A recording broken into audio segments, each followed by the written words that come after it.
ఓం శ్రీ మహాగణాధిపతయే నమ. శ్రీ షిరిడి సాయినాథాయ నమ. మాతృదేవో భవ, పితృదేవో భవ, ఆచార్య దేవో భవ. మొత్తం నక్షత్రాలు 27. అభిజిత్తు వేరే. అయితే ఈ నక్షత్రాలలో మొట్టమొదటిది వేద ప్రామాణికం ప్రకారం కృత్తికా నక్షత్రం. మీరు ఎక్కడైనా నక్షత్ర శాంతులు, నక్షత్ర హోమాలు జరుగుతున్నప్పుడు మొట్టమొదటి కృత్తికా నక్షత్రంతో ప్రారంభిస్తారు, ఆఖరిని అశ్విని భరణి అవుతాయి. అలా కాకుండా మనకి జ్యోతిష్ శాస్త్రం ప్రకారం మొట్టమొదటిది అశ్విని. అయితే ఈవేళ కృత్తికా నక్షత్రం గురించి కొన్ని విషయాలు తెలుసుకుందాం. ఈ కృత్తికా నక్షత్రం అనేటువంటిది చాలా గొప్ప నక్షత్రం. ఇది సూర్య భగవానుడి యొక్క నక్షత్రం కాబట్టి దీన్ని మొట్టమొదటిగా పెట్టారు. ఇది శాంతి నక్షత్రం. శాంతి నక్షత్రం అనగానే చాలామంది అనుకుంటారు, అయ్యి బాబాయ్ ఇలాంటి అమ్మాయిని చేసుకుంటే మనకి ఏదో ఇబ్బందులు వచ్చేస్తాయేమో ఇలా అలా అని అనుకుంటారు. అది ఏమీ కాదు. మామూలు జాతకుల కంటే కూడా ఈ నక్షత్ర జాతకులకి శాంతులు చేస్తే కనుక వాళ్ళు చాలా గొప్ప అదృష్టవంతులు అవుతారు. గొప్ప గొప్ప పదవులలోనూ గొప్ప గొప్ప స్థాయిలోనూ ఉన్నటువంటి వాళ్ళ నక్షత్రాలన్నీ కూడా శాంతి నక్షత్రాలు చాలా వరకు కూడా ఉంటాయి. మీరు గమనించవచ్చు. అంచేత ఏంటంటే ఈ కృత్తికా నక్షత్రం చాలా మంచి నక్షత్రం, చాలా మంచి స్థాయిలో ఉంటారు. ఇది కృత్తికా నక్షత్రం 1వ పాదం అయితే మేషంలోకి వస్తుంది, 2, 3, 4 పాదాలు మాత్రం వృషభంలోకి వస్తాయి. ఇది రాక్షస గణం. ఒక మాటలో చెప్పాలంటే పట్టుదల ఎక్కువ ఉంటుంది వీళ్ళకి. వాళ్ళు అనుకున్నది సాధించేంత వరకు కూడా వాళ్ళు తప్పనిసరిగా పనులను చేస్తారు. ఆ, ఈ, ఊ, ఏ అనేటువంటి అక్షరాలు కలిసేటువంటి విధంగా పేర్లు పెట్టుకోవచ్చు. ఒకవేళ పెట్టకపోయినా చిన్నప్పుడు పెద్ద అయిన తర్వాత కూడా ముద్దు పేరుగా ప్రతి వాళ్ళకి చూడండి, బుజ్జి, చిన్ని, చంటి ఇలాంటి పేర్లు ఉంటాయి కదా, అటువంటిది కూడా ఈ పేరుతో కలుపుకుని మనం పిలుచుకున్నా కూడా బాగా కలిసి వస్తుంది. ఇది మేక జంతువు, అంచనాడి, కోతి విరోధ జంతువు. ఈ జాతకులు ఖచ్చితంగా ఏదో ఒక సమయంలో కోతి కరిచేస్తుంది. ఇప్పటికే కరిచి ఉండొచ్చు, లేకపోతే ఫ్యూచర్లో కూడా కరుస్తుంది. కాబట్టి కోతికి ఎంత దూరంగా ఉంటే అంత మంచిది. వీళ్ళకి ఎప్పుడు కూడా ఏం చేయాలంటే ఈ అశ్వని, భరణి, మృగశిర, పునర్వసు, పుష్యమి, పుబ్బ, చిత్త, అనురాధ, మూల, ధనిష్ట, ఉత్తరాభాద్ర ఈ నక్షత్రాలు వీళ్ళకి బాగా కలిసి వస్తాయి. అంటే ఏదైనా ఒక కార్యక్రమం చేయాలనుకున్నప్పుడు ఈ నక్షత్రాలు వీళ్ళకి ఏంటంటే గోల్డ్ అనమాట. ఈ నక్షత్రాలలో ఒక మంచి నక్షత్రాన్ని సెలెక్ట్ చేసుకుని పంచాంగ శుద్ధి జరిపించి, మళ్ళీ దీంట్లో కూడా పంచాంగ శుద్ధి జరపాలి. ఈ నక్షత్రాలు కలిగినటువంటి అమ్మాయిల్ని, అబ్బాయిల్ని చూసి చేసుకోవడం అనమాట. కృత్తికా నక్షత్రం అమ్మాయింది అనుకోండి, ఈ నక్షత్రంలో కలిగినటువంటి ఒక అబ్బాయిని చేసుకోవచ్చు. అలాగే కృత్తికా నక్షత్రం అబ్బాయి అయితే ఈ నక్షత్రాల్లో కలిగిన ఒక అమ్మాయిని పంచాంగ శుద్ధి జరిపి, అంటే వాళ్ళ జాతకాలు పరిశీలించాలి. వైవాహిక జీవితం ఎలా ఉంటుంది ఆ అమ్మాయిది, అట్లాగే సంతాన యోగ్యత ఎలా ఉంది, ఆర్థిక పరిస్థితులు ఎలా ఉంటాయి, ఆరోగ్య పరిస్థితులు ఎలా ఉంటాయి, ఇటువంటివన్నీ కూడా చూసి అటువంటి వాళ్ళని వివాహం చేసుకున్నట్లయితే వాళ్ళకి బాగా కలిసి వస్తుంది. అలాగే ఈ నక్షత్రం వాళ్ళకి విశాఖ వేద నక్షత్రం. వీళ్ళకి విశాఖ వేద నక్షత్రం కాబట్టి విశాఖ నక్షత్రం అమ్మాయిని వివాహం చేసుకోకూడదు. విశాఖ నక్షత్రంలో ఏ కార్యక్రమం చేయకూడదు. సర్వసాధారణంగా విశాఖలో కార్యక్రమాలు, శుభకార్యాలు ఏమి చేయరు. అంచేత విశాఖ నక్షత్రం కలిగినటువంటి వాళ్ళని కూడా వివాహం చేసుకోకూడదు. ఇది బాగా గుర్తుపెట్టుకుంటే వాళ్ళ జీవితం చాలా బాగుంటుంది. అదేవిధంగా ఈ కృత్తికా నక్షత్రం రక్తవర్ణం, ఎర్రగా ఉంటుందన్నమాట. ఈ నక్షత్రం ఎప్పుడూ కూడా అత్యవసర సమయాల్లో తప్ప ప్రయాణం చేయకూడదు. అగ్నిముఖ నక్షత్రం అంటారు దీన్ని. ఇది ఫైర్ బ్రాండ్ అనమాట. ఇటుకామలు అంటించడానికి, బ్లౌట్లు, ఇటువంటి వాటికి బాగుంటుంది ఇది. అదేవిధంగా అత్యవసరమైతే తప్ప దోషానికి ఏదైనా దానం చేసి ప్రయాణం చేయాలి, లేకపోతే చేయకపోతాడు మంచిది. ఈ నక్షత్రంలో కనుక జ్వరం వచ్చితే కూడా ఈ కృత్తికా నక్షత్రానికి సంబంధించి మనం ఏదైనా ఒక దానం చేసుకున్నట్లయితే మంచిది. అలాగే ప్రథమ రజస్వలు కనుక అయినట్లయితే ఆడపిల్ల ఈ జాతకంలో కృత్తికా నక్షత్రానికి నక్షత్ర శాంతి చేయించుకున్నట్లయితే ఆ అమ్మాయికి చాలా బాగుంటుంది.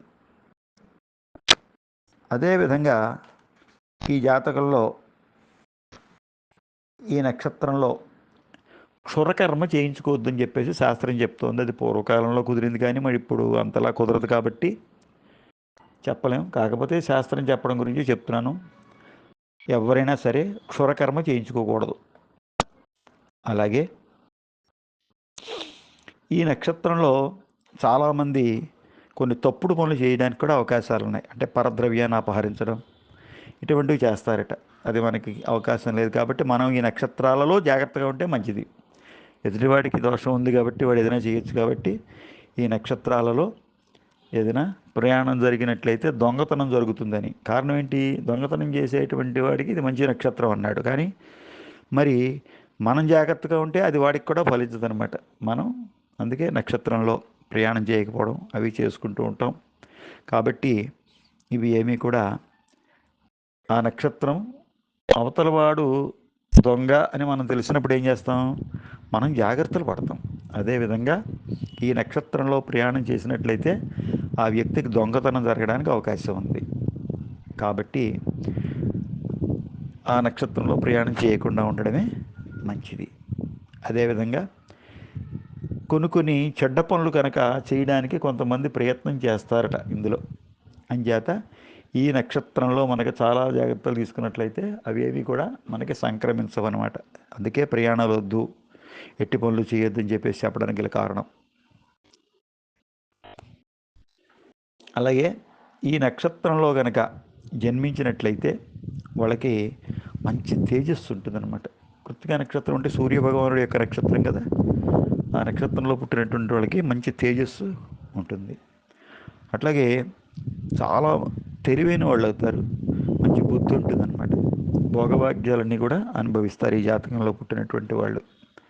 వాళ్ళ జాతకంలో చాలా చిన్న స్థాయిలో పుట్టినప్పటికీ కూడా చాలా పెద్ద స్థాయికి వెళ్ళి భోగభాగ్యాలన్నీ కూడా అనుభవిస్తారు. చిన్నప్పుడు పుట్టినప్పుడు కూడా వాళ్ళకంత ధనం ఉండదు.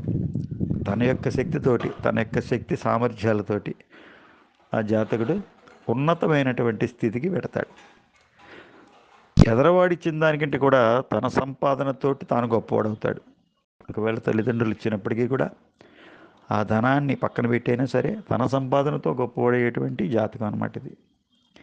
అట్లాగే ఈ కృత్తికా నక్షత్రంలో పుట్టినటువంటి వాళ్ళకి కంఠ ప్రదేశంలో, అంటే మెడవైపు కానీ నెక్ ఈ ప్రదేశంలో చక్కటి పుట్టుమచ్చ ఒకటి ఉంటుంది ఖచ్చితంగా. అట్లాగే ఈ జాతకుడు పాపం ఏంటి, పుణ్యం ఏంటి, అలా చేస్తే తప్పేమో, ఇది చేస్తే మంచేమో అనేటువంటి పాప చింతన చాలా ఎక్కువగా ఉంటుంది. కాబట్టి ఈ జాతకులు పుట్టిన తర్వాత 3 నెలల వయసు ఉండగా కొద్దిగా ఫీవర్ వస్తుందట. అలాగే ఫస్ట్ ఇయర్ కూడా ఒక జ్వరం వస్తుంది. మళ్ళీ 2వ సంవత్సరంలో సర్పభయం ఉంటుందన్నమాట. పాము చూశానని చెప్పేసి కంగారు పడిపోయి ఇంట్లో వాళ్ళందరికీ చెప్పారనమాట, పాము బూ అని. అది కూడా మనం చూడవచ్చు. 5వ సంవత్సరంలోనూ, 7వ సంవత్సరంలోనూ, 12వ సంవత్సరంలో కూడా వీళ్ళకి ఫీవర్ రావడానికి అవకాశాలు ఉన్నాయి. అట్లాగే జాతకంలో మొత్తం మీద ఈ కృత్తికా నక్షత్రం వాళ్ళకి లైఫ్లో ఎప్పుడో ఒక్కసారి అయినా సరే శస్త్రచికిత్స జరగడానికి అవకాశాలు ఉండొచ్చట. అందుకే ఈ కృత్తికా నక్షత్రం వాళ్ళకి శాంతి నక్షత్రం కాబట్టి చిన్నతనంలోనే తల్లిదండ్రులు కొంచెం జాగ్రత్తగా చూసి ఈ శాంతులు కనుక చేసుకున్నట్లయితే బాగుంటుంది. అలాగే 21వ సంవత్సరంలో కూడా చిన్న గండం దాటిపోతుంది. అందుకోసమే వీటికి ఈ విధంగా పరిహారాలు, శాంతులు చేసుకున్నట్లయితే అన్ని రకాలుగా బాగుంటుంది. మొత్తం మీద ఏంటంటే ఈ జాతకుడికి పూర్ణాయుర్దాయం ఉంది. మొత్తం చక్కగా పూర్ణాయుర్దాన్ని పొందుతాడు. అయితే ఈ సంవత్సరం ఇప్పుడు ఎలా ఉంది అంటే ఈ జాతకుడికి క్రోధినామ సంవత్సరంలో 2 సున్నలు ఉన్నాయి. ఈ సంవత్సరానికి వరకే, రేపు రాబోయే యోగాది వరకే. దీనివల్ల కొద్దిగా శత్రువుల వల్ల భయం, రుణాలు చేయడం రావడానికి అవకాశం ఉంది. కాబట్టి ఈ కృత్తికా నక్షత్ర జాతకులు ఒక ఆదివారం రోజున గోధుమలు దానం చేసుకున్నట్లయితే సరిపోతుంది. అదేవిధంగా ఎప్పుడైనా సరే కూడా గోధుమలు దానం చేయడం, గోధుమలు తినడం ఇటువంటివి చేసుకోవాలి. తర్వాత వీళ్ళకి ఈ సంవత్సరంలో ప్రత్యేకంగా చెప్పుకునేది ఏంటంటే, ద్వాదశంలో రాహు ఉంటాడు. ఇది గోచారం అనమాట. అంటే రేపు రాబోయే ఉగాది వరకు ఉంటుంది. ఈ ద్వాదశ రాహు వల్ల ఈ కృత్తికా నక్షత్ర జాతకులకి ఎలా ఉంటుందంటే, అనుకున్నటువంటి పనులు వెనక్కి వెళ్ళిపోతూ ఉంటాయి. వివాహం కానీ ఇంకొకటి కానీ తలపెట్టినప్పుడు ఒక ఇల్లు కొనుక్కోవడం కానీ ఒక రకంగా పోస్ట్ పోన్ అయిపోతాయి అన్నమాట. అవ్వకుండా వెనక్కి వెళ్ళిపోతూ ఉంటాయి. వచ్చిన చిన్న ఇబ్బందులు ఉండడానికి కూడా అవకాశాలు ఉంది. వీళ్ళు ఎవరికైనా ధనం ఇచ్చారనుకోండి, అది రాదు. వెనక్కి తీసుకుందామంటే రాదు. కానీ వీడు ఇవ్వవలసింది మాత్రం అవతలవాడు చాలా ఘరానా చేసి మాత్రం పట్టుకుపోతాడు. అది గుర్తుపెట్టుకోవాలి. అట్లాగే అనవసర ధన వ్యయం, ఖర్చు పనికిమాల ఖర్చు అయిపోతుంది.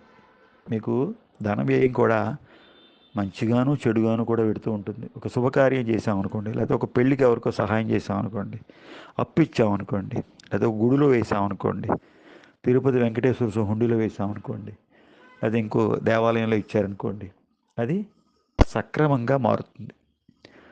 లేకపోతే మీరు సొంతంగా సరదాగా కాశ్మీరు ఎక్కడికో వెళ్ళారనుకోండి, సరదాగా తీర్థయాత్రలకు వెళ్ళారనుకోండి, బ్రాహ్మణులకు దాన ధర్మాలు చేశారనుకోండి, యజ్ఞయాగాదులు చేశారనుకోండి, ఇవన్నీ కూడా శుభకరమైనటువంటి ఖర్చు. అలా కాకుండా కొన్ని అనారోగ్యానికి, ఇటువంటి వాటికి, దొంగతనాలు ఇటువంటివి జరగడానికి, పనికిమాలిన వస్తువులు కొనడానికి, కొన్న తర్వాత అది ఎందుకు పనికి రాకపోవడానికి, ఇటువంటి ఖర్చులు అవ్వడానికి అవకాశాలు కొద్దిగా ఉన్నాయి. అలాగే కంటికి సంబంధించినటువంటి సమస్య ఏదైనా కూడా కొంచెం రావడానికి అవకాశం ఉంది. రాహువు ప్రత్యేకంగా కంటికి అథారిటీ ఉంటుందన్నమాట. ఆయనకి కంటి మీద, కంటి ఆరోగ్యం మీద. కాబట్టి కంటికి సంబంధించిన ఏ సమస్య వచ్చినా జాగ్రత్తగా పరిహారం చేసుకోవాలి. అలాగే ఈ జాతకుడికి ఉద్యోగాలు చేసేటువంటి వాళ్ళైతే అధికారులతోటి భేదాభిప్రాయాలు ఉంటాయి. అంటే పైవాడితోటి ఇతను ఎంత కష్టపడి పనిచేసినా సరిగ్గా చేయలేదని అనడం, లేకపోతే ఇతని యొక్క పనిచేసిన పనిని ఎదుటివాడు చూపించుకోవడం, అవతల వ్యక్తి చేశాడని చెప్పేసి చెప్పడం, అలాగే ఇతను ఏం చెప్పినా అవతలవాడు కాదనడం, ఇటువంటివి భేదాభిప్రాయాలు ఉంటాయి. పైగా శత్రుత్వం కూడా మిగులుతుంది జాగ్రత్తగా ఉండకపోతే. ఏదో ఒక రకమైనటువంటి తెలియని భయం కూడా కొద్దిగా ఉంటుంది. అలాగే స్థానచలనం, ఈ ఖచ్చితంగా ఈ వ్యక్తి ఉద్యోగంలో కానీ, ఇంట్లో కానీ, అద్దెల్లో, సొంతలు ఏదైనప్పటికీ కూడా తానున్నటువంటి స్థానాన్ని ఇప్పటికే ఉండొచ్చు, లేకపోతే విడిచిపెట్టడానికి అవకాశాలు ఉన్నాయి రేపు రాబోయే ఉగాదిలో. అదేవిధంగా స్థాన భంగం కూడా జరుగుతుందట. అంటే విడిచిపెట్టి ఇంకో చోటకి వెళ్ళినప్పటికీ కూడా అది పెద్దగా కలిసి రాకపోవడానికి అవకాశాలు ఉన్నాయి. కాబట్టి ఇటువంటి జాతకులు ప్రత్యేకంగా శనివారం రోజున ఉదయం 9-10:30 మధ్యలో మినప్పప్పు పొట్టు ఉండాలి, పొట్టు మినప్పప్పు లేదా మినుములు, లేదా ఒకవేళ పొట్టు మినప్పప్పు దానం చేసే వాళ్ళు అయితే దాంట్లో కొన్ని మినుములు వేయాలి. అలా వేసి దాని మీద 18 ఎండు ఖర్జూరాలు పెట్టి దానం చేసినట్లయితే చక్కటి ఫలితం కలుగుతుంది.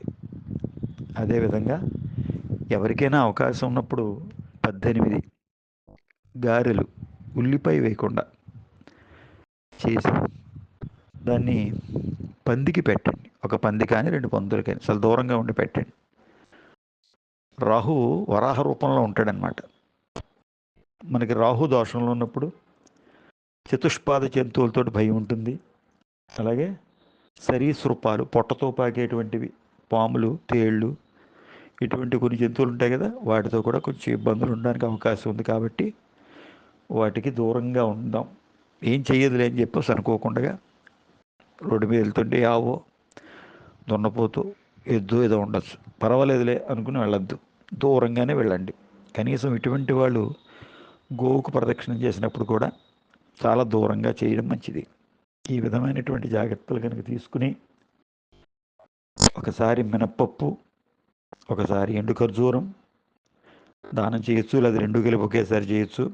అలాగే ప్రత్యేకంగా వీళ్ళు అవకాశం ఉన్నటువంటి వాళ్ళు విజయవాడ కనకదుర్గాదేవిని దర్శించడం, లేదా అంతవరకు వెళ్ళడం కుదరకపోయినట్లయితే దగ్గరలోనే ఊళ్ళలో దుర్గాదేవి గుడి ఉంటుంది కదా, ఆ దుర్గాదేవి గుడికి వెళ్ళడం, దర్శనం చేసుకోవడం. అట్లాగే కుంకుమ పూజ, సహస్ర కుంకుమార్చన కానీ అటువంటివి చేసుకోవడం, ఇలాంటివి కనుక చేసుకున్నట్లయితే ఆ జాతకులకి అన్ని రకాలుగా బాగుంటుంది. ఇంకా దీని గురించి ఇంకా మీకు ఎవరికైనా అనుమానం ఉంటే నన్ను మీరు కాంటాక్ట్ చేయొచ్చు. లైక్ చేయండి, షేర్ చేయండి, సబ్స్క్రైబ్ చేయండి. బిఎల్ఎన్ మూర్తి 9440989496. శుభం.